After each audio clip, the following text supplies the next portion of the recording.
हाज़रीन मोहतरम, मवालियान वली हक, दामन वक्त में गुंजाइश नहीं, बहुत थोड़ा सा वक्त है। और वक्त मैं थोड़ा इसलिए कह रहा हूँ कि वक्त जितना भी मिल जाए थोड़ा होता है, क्योंकि मेरा ईमान है कि अगर आदम की पहली सांस से लेकर आखिरी आदमी की आखिरी हिचकी तक भी वक्त मिल जाए तो अली की नालैन के तलवे से उड़ती हुई मिट्टी के एक जर्रे की फजीलत पढ़ने के लिए भी थोड़ा।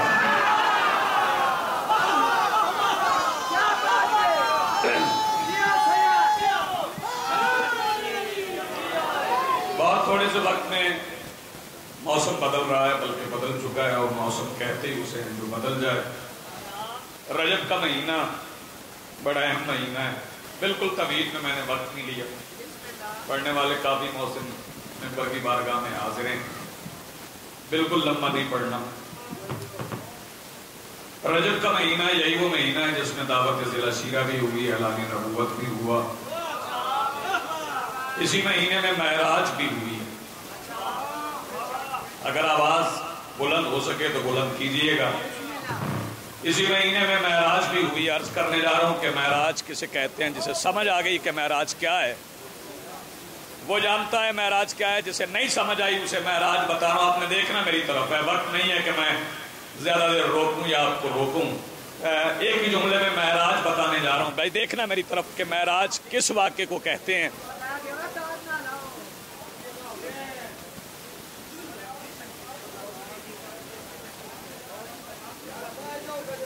अगर आप तार से पीछे हट जाएं तो इलेक्ट्रिशियन की जरूरत नहीं पड़ेगी। एक जुमले में महराज बताने जा रहा हूं, समझाने जा रहा हूं कि महराज किसे कहते हैं।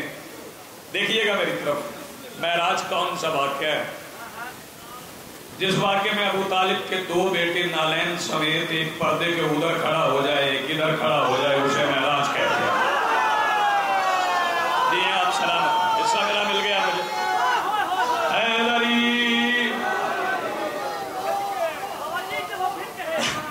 आप पलट के देखेंगे तो पानी को तो अंदर नहीं आना, आपने ही पानी में जाना है। मौसम जितना भी मुतगैर हो जाए, बारिश जहां तो आने वाली नहीं है। इसी महीने में वो जंग भी फतह हुई है जिस जंग में 39 दिन जंग नहीं हुई। कई बंदे अपनी आवाज बचाए बैठे हैं। शाह जमाल के इस मजमे में एक जुमला कह के बात आगे बढ़ाने जा रहा हूं कि अली के जिक्र में आवाज जितनी छुपती जाए शजरा उतना खुलता जाता। जी आप सलामत रहे।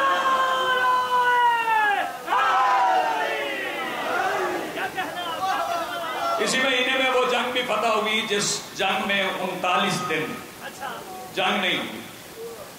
आपकी समझ आ गई होगी कि खैबर पढ़ने जा रहा हूं।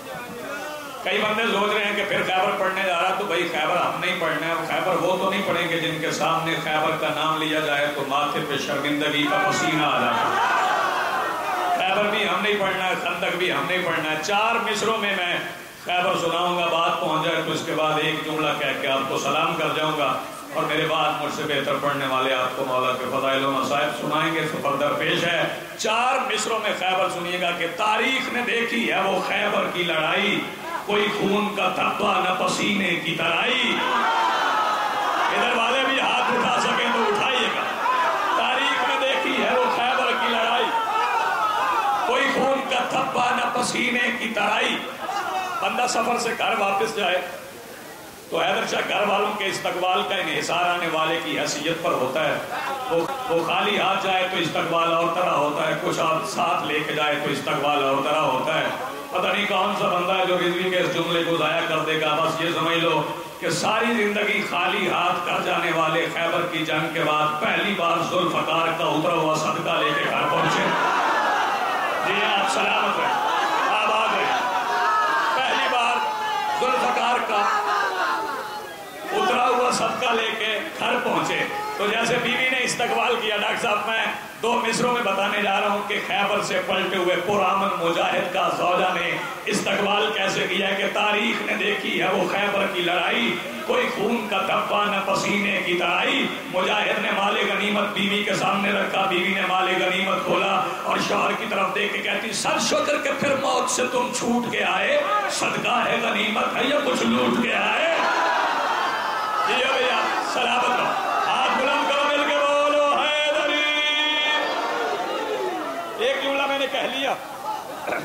ایک جملہ مجھے اور کہنا،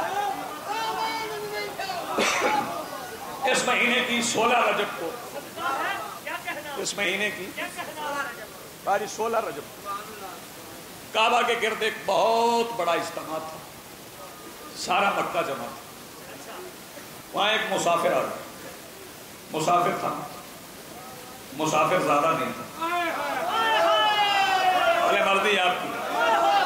اس نے آگے وہاں کھڑے ہوئے ہجوم میں سے ایک بندے سے پوچھا یہ سارے یہاں کیوں جمع ہو؟ وہ کہنے لگا اس شہر کی ملکہ 3 دن ہوئے اس گھر کے اندر گئی۔ اس نے کہا اس گھر کے اندر؟ اس نے کہا ہاں اس گھر کے اندر۔ اس نے غور سے دیکھا، اس نے کہا دروازے پہ تو تالا لگا۔ اس نے کلائی پکڑی ادھر لے آیا جہاں سے علی کی اماں گئی۔ کہنے لگا اس دیوار سے گئی۔ اس نے کہا یہاں تو صرف لکیر ہے، اگر اندر گئی تھی تو دیوار گری ہوتی۔ کہنے لگا اس گھر کے مالک بڑے صاحبان اختیار ہیں، جب چاہتے ہیں دیوار گرا دیتے ہیں، جب چاہتے ہیں بنا دیتے ہیں۔ 3 دن علی کی اماں اندر رہی۔ آخری جملہ کہنے جا رہا، دیوار میں لکیر تھی، وقت گزر گیا، مکہ فتح ہو گیا، صحن حرم تھا، ابو سفیان کھڑا تھا، نبیوں کے سلطان نے ابو سفیان کی کلائی میں ہاتھ ڈالا، سرکار اس لکیر کے قریب لے آئے اور آواز دے کے کہتے ہیں ابو سفیان جب بھی کبھی ہماری عظمت میں شک ہو اس لکیر کو دیکھ لیا۔ وقت گزرتا گیا، آخری جملہ کہہ کے سلام کرنے جا رہا ہوں، وقت گزرتا گیا، بنو امیہ کی حکومت آ گئی۔ لوگ اس وقت بھی پوچھتے تھے کہ یہ لکیر کیسی ہے، لوگ بتاتے تھے کہ یہاں سے علی کی اماں کعبے کے اندر گئی تھی۔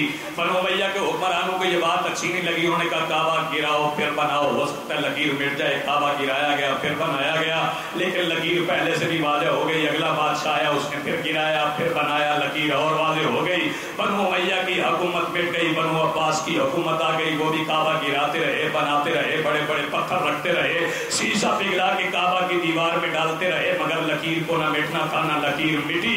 حکومتیں مٹ گئی، وہ لکیر نہیں مٹی۔ شاہ جمال والوں میں لکیر کیوں کہہ رہا ہوں؟ چونکہ مجھے ہندی زبان پڑھنا نہیں آتی، میرے سامنے کوئی ہندی لکھ دے تو میں لکیریں ہی سمجھوں گا، مجھے تو زبان نہیں آتی، وہ بھی لکیر نہیں۔ در حقیقت علی کی ماں کی جوتی نے کعبہ کی دیوار پہ کچھ لکھا ہے۔ شاہ جمال والے جیسے مرضی جملہ سن جائے، علی کی ماں کی نالین نے کعبہ کی دیوار پہ کچھ لکھا ہے۔ حکومتیں مٹ گئی مگر علی کی ماں کی جوتی کا لکھا ہوا نہ مٹ سکا۔